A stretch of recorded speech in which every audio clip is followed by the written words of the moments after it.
There she is. Hey, Hey. I should probably put these headphones in. If that helps you hear me better, these dulcet tones. I've got you loud and clear. How good is that? Perfect.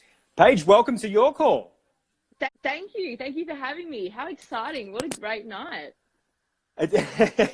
So far, not really, but I think it's going to get a bit better. I just have a feeling. I don't know. I've got a feeling too. Tough first half of football to sit through, wasn't it? Yeah.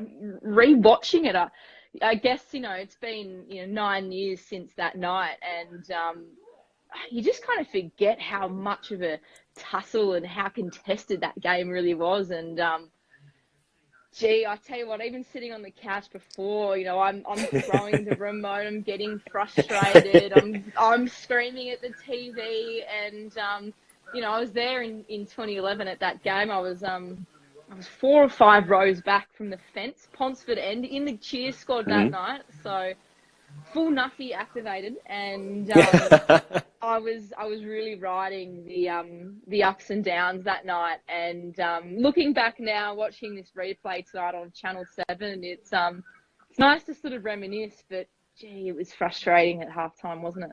Tell me about it. Definitely was. Tell me about some of the things that you maybe forget. Some of those calls that made you, some of the things that have made you throw the remote so far. What are the things that you forget about the game, or especially, how the rules have changed, I guess? Anything that sticks out so far? Do you know what? One massive thing that that sticks out in this particular game is that sliding rule. That obviously it's come into effect since, and you're seeing guys just dive in for the ball, take each other's legs out. Obviously, we know now that is a part of the game that's been removed completely, and we deter players from trying to do that. But it's really quite interesting now. I mean, I saw, an instance before. Dale Thomas was diving on the footy in the first quarter. He took out Jordan Lewis's legs, and Jordan Lewis is a pretty tough customer himself, and he bounced back up and dived and went again, and forced a stoppage himself and neutralised the ball. Just kind of forget that. The other thing as well, isn't it bizarre to sit there and watch players from a kick out kick it to themselves and play on? Yeah, knowing and forget that they can't actually just walk. so much has changed. But I'll tell you what, there was a specific piece of play in, I reckon it was the first quarter, and God, I can't remember who it was. I want to say it was Actually, it was Leon Davis. So Leon Davis was in a one-on-one aerial contest with Paul Piopolo, right? Never happened again. It'll never happen again. Yep. Right?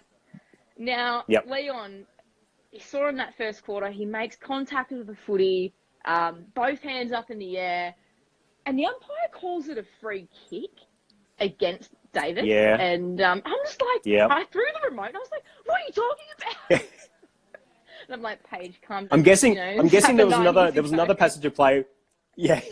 I'm guessing there was another passage of play which probably caused you to throw the remote, was again featuring Leon Davis. The umpire called a block on Buddy. I remember a very almost exact same looking play from the 2018 grand final between Collingwood and the West Coast Eagles, where I think Maynard might have been the buddy in that situation. That was one I thought, wow, this is almost in the same pocket.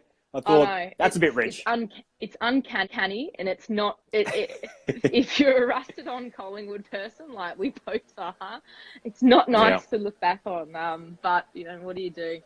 So take me back. You said you're in the Ponsford stand. So take me back to, obviously the players just started for the third quarter, but at halftime and maybe before the game, because obviously 2010, we all know how that went. How are you feeling before the game, and I guess at halftime? Where were you at? Well, I'll tell you what. Going into the game, I remember specifically being just super worried, because Hawthorn always had our measure. Hawthorn was such a good team, and they won in 2008. And even though they sort of dropped away in 2009 and 10, and then, kind of came back in 2011, they were just a team that always had a measure. And since then, we've always battled against Hawthorn. They just match up really well against us. And I was always fearful of Hawthorn because, any Alistair Clarkson team is so system driven. And you see from that first half, they were so good. They stopped our ability to get on the spread. They really cemented us in terms of being able to rebound from our back half and have those 450 entries that we were so prevalent for. But sitting there at half time, I remember Jolly's goal just before half time and going, shit, we needed that. Bloody hell, we needed that. And it's worth about 5 goals, I reckon. It was. And considering the flow of play, I think they got out to about a 17-point lead 18-point lead at some point during the game. That might come in the third quarter, but oh my God, I just remember thinking we were better in 2011 than we were in 2010. Absolutely. And I thought we deserve this. We absolutely deserve this. We were the best ranked team. We had the best win-loss ratio. We finished on top. We were minor premiers. We absolutely deserved to go through to that grand final the following week. But I don't know about you, but I had massive, I got triggered hugely at the quarter time break when, Dennis Committee was talking. Oh, Ben Reid, is out there. He's got some strapping. And I'm like, ugh. No. You don't want to hear those words. It all fell apart a week later. But, I was watching the highlights of this before, actually, earlier with a glass of wine. And when the siren went, I burst into tears because I just remember how much that game, that win, meant to me. It still does. I still get really emotional thinking about the prelim. I think for me, it was I think obviously, it's weirdly for me, I think about Buddy's goal and then Luke Ball's goal. Buddy's goal is etched in my memory. I'm thinking I was with a mate at the London Tavern, couldn't get a ticket to the game, and that Buddy snap, I went, that's it. That's got to be it. Like the footy gods have come in and said, all right, stop this. It's Hawthorn's night. I went, that's got to be it. So Luke Ball's goal, I remember watching it on the screen with, obviously a packed pub, watching going, that didn't just happen. There's no way. It doesn't happen to this team. It's still really very, very clear as day in my mind how it happened too. And Chris Tarrant's no slouch. So to get turned by Buddy like that, it was just like, you almost kind of, and because it was in front of the Collingwood cheer squad. And as I said, I was 4 or 5 rows back from the fence and I was sitting there just going, oh my God. Not real. It's happening again. It's the Collingwood way. It's happening again. And I just remember we were all looking around at each other and, just going, oh no. To that point, we'd kicked 4 goals in that last quarter to stem back, that lead that Hawthorn had built. And when they looked like they're just about to run away with it, we just went bang, bang, bang, bang, bang. Yep. And when Buddy kicked that goal, I just kind of sat. I remember standing up and just trashing the seat. I kicked something. You've been in the football with me. You know what I'm like sometimes. Those MCG seats have copped it from everyone. Copped it.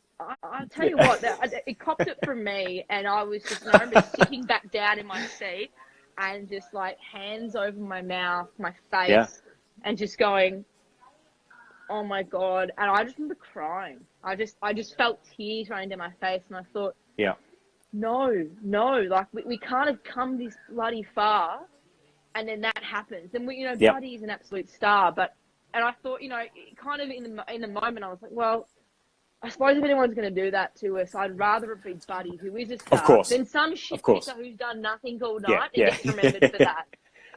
But the ball moment is just a thing of legend, isn't it? It's beautiful. And they cut to Eddie at some point. It's poetry.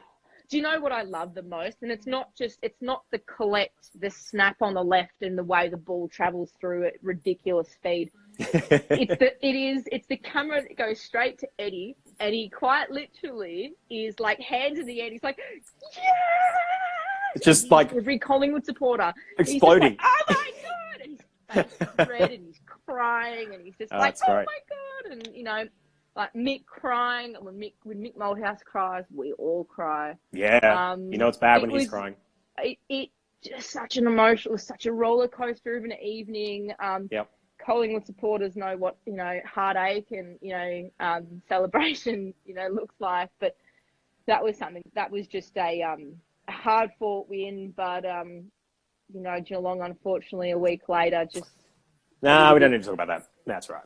Yeah, you're right. We don't need to talk about that. It never happened. It never happened. It never happened. It's all Doesn't about matter. the prelim. 2010, that's what I'm thinking about.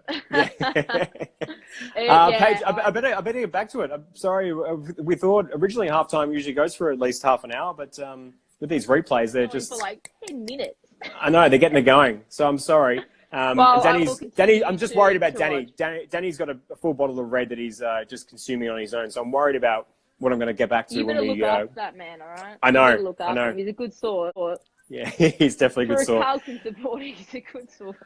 That's saying something. I know. I don't even know how we're still friends, frankly. You're doing a great job on bluffing the call. So thank you. Enjoy. Thanks for joining us, and we'll get you when we can all be in the same room together for Pies game. We'll definitely get you on for some special comments. It's going to get hectic.